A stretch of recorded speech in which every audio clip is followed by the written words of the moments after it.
Oh, video games. A medium that is arguably the pinnacle of storytelling and entertainment, a modern luxury that has evolved and prospered, entertaining many through even their darkest times. This video is about one of them. One so popular despite its age and beloved by a very much still active community. Mario 64 for the Nintendo 64, made in 1964 by 64 64-year-olds. As Mario always says, transition. Mario 64 has to be one of the video games to ever exist. I know it, you know it, it's not a game of fucking Clue, it's just the fact that this game has single-handedly changed the entire video game space and was effectively a demo of innovation. But in case you live under a rock or think Doom 2016 was the first in the franchise, today's English slangs, we are going to talk about no cap. I'll give a brief summary. 7 years ago, this game was created solely from the blood, sweat, and cum of Shigeru Miyamoto during the Edo period, a time of peace and war. It revolutionized gaming and has since been hailed as the first and only game to ever exist. Even infamous troll Osama bin Laden was said to be a fan. But more than anyone, I am a fan. From the music, to the gameplay, to the objectively horrible architecture, I love this 8MB adventurer featuring this mustache-donning, bald Italian hunk. So with that being said, let's dive into what makes this game just so damn special.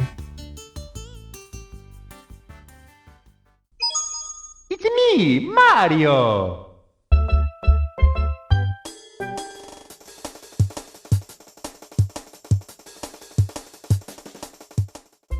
Unlike most video games at the time, this game had graphics, 64 of them in fact. Wow. And with that many graphics, you could do something called the third fucking dimension. Fuck you Xbox, you don't even exist yet. Anyway, there were still problems here and there, the biggest one being the third fucking dimension. Ooh, I knew that'd be it. While the transition to 3D was innovative in concept, it's kinda hard to figure out how the hell to move around when the only idea of depth at hand is the understanding of physics from the minds of children. So Nintendo created what we mortals know as shadows and put them everywhere.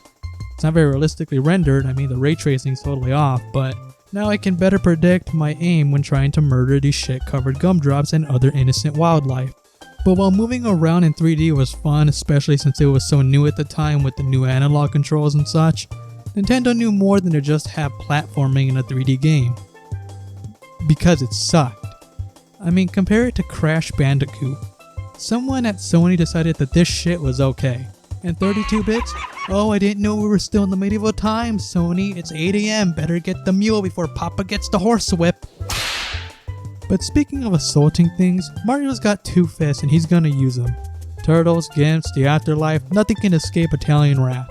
And I'd be lying to say that hitting enemies wasn't satisfying. It really makes you feel like Batman. You don't get much else in terms of destroying your enemies, though I guess you do get to grab Bowser by the ass and sling him like a booger into a spiked bomb, but that's about it.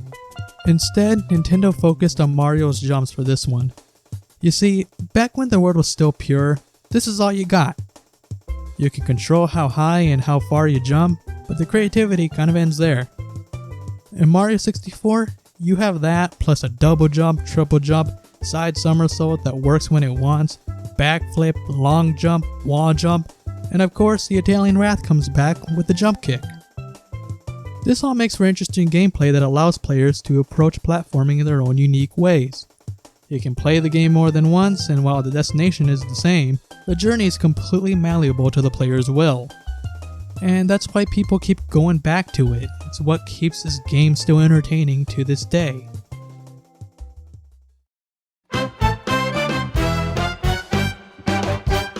The music, oh my god, the music. Composed by Koji Kondo, this game really makes you feel like Nintendo made it. It's got a Nintendo flavor that makes you go, yeah, it's got a Nintendo flavor. I think Nintendo made this. I mean, God already blessed us with the Macarena and Wonderwall that year, but Nintendo grabbed that old cuck by the balls and said this land is my land. While those game devs were thinking in 3D, this composer thought in 4, cause damn do these tracks slap. Bomb on Battlefield? Fire. Staff credits? Fire. Piranha Plant Lullaby? Puts me to sleep. Dire Dire Docks? Yeah, it's pretty good. But that's just the crust of the pie here. Kondo has always done and continues to make the music almost seem alive, like another character within the game itself. I mean, they made the camera a character, you can kill it, which is honestly pretty metal.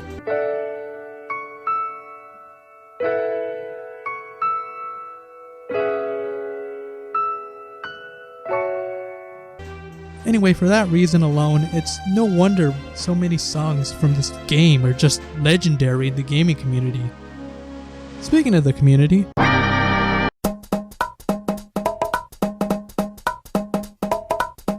at any point in time, there are at least 50,000 people playing Mario 64 all around the world according to the University of Tampa.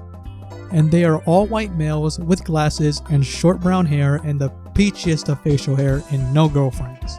Which is honestly a shame because these men are more loyal than a preacher. These brave soldiers defy God's will and are as determined to be 453rd place on the speedrun leaderboards as a sloth is determined to fucking die. But damn it, they will keep playing this game. And I will enjoy them doing so. America deserved 9/11, dude. Fuck it, I'm saying it. Call me a sadist, but I get a little tickle in my heart when a streamer is so close to getting a personal best record, and then they miss a jump. It's like watching a car crash and I cannot look away.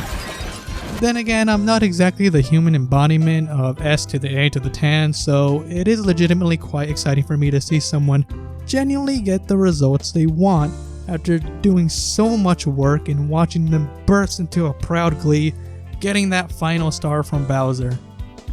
Look, I know I kinda mean on these dorks, but I do respect their ability to do these precise maneuvers over and over, and I keep forgetting how to properly use the camera. Not to mention that many do said maneuvers while simultaneously interacting with their fan base at the same time, which just boggles my mind.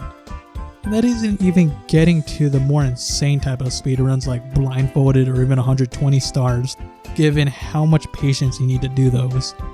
It's entertaining, it's dedication.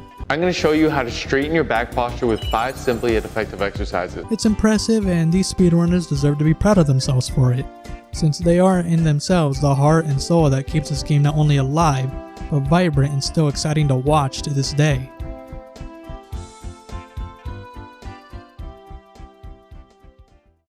Why are we still here? Just to suffer?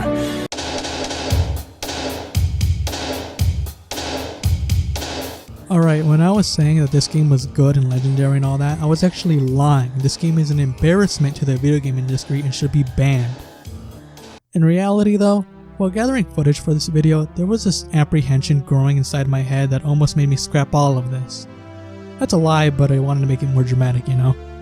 As I progressed, I kind of had to come to terms that I don't like playing this game. But then I realized, that's okay. Look, Mario 64 is like an ex-girlfriend you haven't seen in a while. Sure, the good times were nice, but that's a snapshot in time that isn't reality anymore. At least not for me, since God knows some people are married to this game.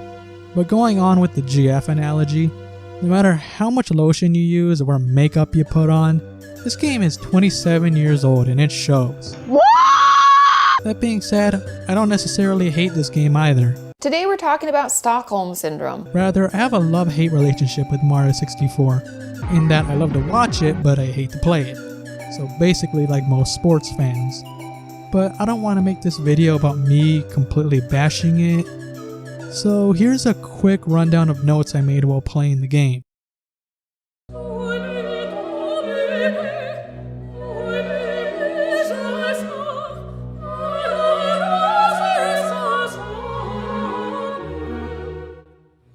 The camera sucks. I hate this fucking penguin. I hate this fucking penguin.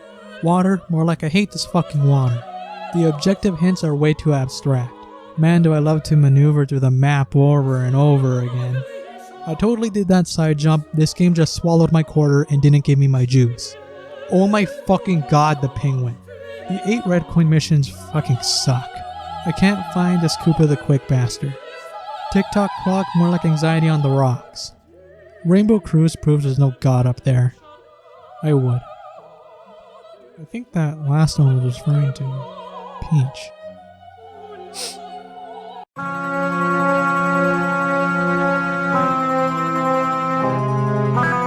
didn't feel like doing this section. Bye.